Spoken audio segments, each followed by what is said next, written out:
Hello, I'm Nicholas Evans, CEO and co-founder of Hopeland. I created Hopeland to tackle the big issues impacting vulnerable children around the world.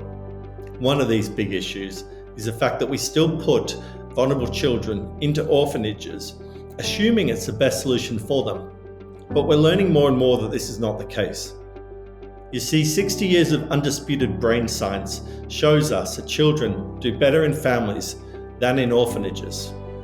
In addition to this, we've learned that 80%, sometimes as high as 90% of children in orphanages actually have a living parent, which if given the right support, could keep them in a family. In addition to that, we've learned that it's about 8 to 9 times more expensive having a child in an orphanage than a family. So it doesn't even make financial sense. On top of that, we've learned that more and more children are trafficked into orphanages and out of orphanages, a practice that we really need to tackle. For this reason, we created a petition which was presented to the IPU, the Inter-Parliamentary Union. In a moment, you're going to be hearing from Mick, one of the co-founders at Global Citizen, who'll be talking about this petition. You'll also be hearing from Ruth, who's been a powerful advocate tackling orphanage trafficking. She'll be sitting down with Rebecca St. James, the Grammy Award-winning artist, learning about what can be done to tackle orphanage trafficking. Hi everyone, I'm Mick Sheldrick from Global Citizen, and it's been so exciting seeing global citizens from around the world add their support to the IPU's resolution to end orphanage trafficking. By calling for change, you've stood up for vulnerable children around the world and taken action to say trafficking of children is just not okay. This petition was sent to Australian Senator Linda Reynolds, who presented this to the Inter-Parliamentary Union, and we were so thrilled to see the IPU pass this groundbreaking resolution. Learn more about why this is so important in this video. Thank you for continuing to take action. You're an important voice for change in this world. Well, hi and welcome. I'm Rebecca St. James, and I have the wonderful privilege of being here with Ruth Washuka, all the way from Nairobi, Kenya. Ruth, thank you so much for being with me today. Thank you, Rebecca. It's exciting, and thank you for having me. Yeah, just joining from Nairobi. Yeah, it's so amazing to be connected across the world. Is there, in your opinion, a time where an orphanage is an appropriate place for a child? I mean, say they are a true orphan. What would you suggest for that child? Wow, yeah, that's a tough question, especially in the reality of many children today. I would say always, always, or almost always, a family is ideal. Yes. And that children should, however, transforming, the systems of care, and this includes taking or reunifying children back to the families, is such a delicate process that requires enough time and careful process. So it cannot happen overnight. So orphanages can play a role in terms of it's a short-term place that children can be, as their efforts, to either look for, families, foster families, local families that can adopt children locally, just as a short term. They have served that purpose, but just that people have, used that to exploit children. But even those without the intention of exploiting children, because the majority, there are so many orphanages that really didn't set up because they wanted to exploit children. But whether they were set with the right intentions, harm is harm, Yes. With the right or wrong intentions, harm is harm. And all orphanages are harmful, So yes, they can only play a role as short-term. Short-term, okay. As we are looking for ways to get children to families.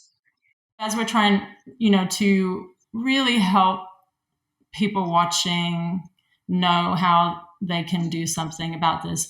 There's a lot of people like myself that want to help vulnerable children. How would you advise us? I appreciate this question, Rebecca. I think many times I can't say orphanages are harmful, yes, but I can't say that we stop. Only thing we need to change is how we are supporting children. And this is us redirecting these funds, because I mean, we are Christians, and the last thing we want to do is to have our resources being used to destroy the lives of children, intentionally or unintentionally, you know. And now, we do know that orphanages are very, very, very harmful to children. They lead to attachment issues, mental health issues, and not sustainable. Why would Christians still want to fund a model that is destroying children many times over, even after having experiences and lived experiences like mine and so many others?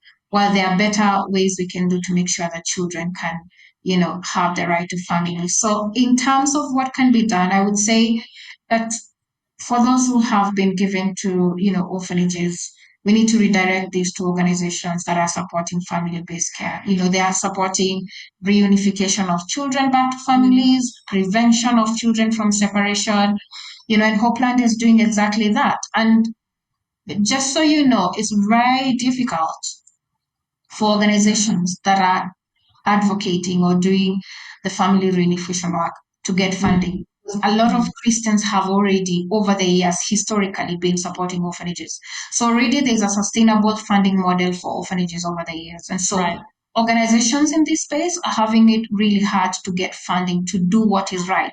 What is right by God? I mean, let's take a step back to the Bible and see where is the heart of God, how many of orphanages do we have in the Bible, and how many of family do we have in the Bible? You will see there's a lot of family, and God's heart is in families.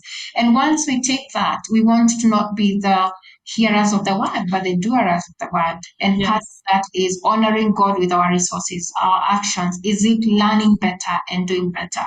And once we learn better, we are going to make sure that our resources go to organizations that are supporting family-based care. Let's give there, let's support there. We can pray, we can learn, we can evangelize, we can be champions of family-based care. You can support caregivers who are out there, without families or without anyone to connect with, you know. So I would say we are not stopping to fund orphanages and just being there. I'm asking that we redirect this support to organizations that will ensure that children regain their right to family, because that's the place of God for every child. And that's, even if this wasn't God's will, just allow me to say this, even if this wasn't God's will, it's still what is right for children to be in families, even for people who do not actually believe in God. The right place for a child is a family. And if our resources can help do that, let's do that.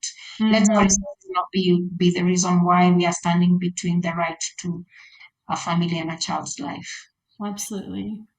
Is there anything in parting that you would just like to share that we might have missed, or that I didn't ask you? One last word for people who might be listening, to encourage them.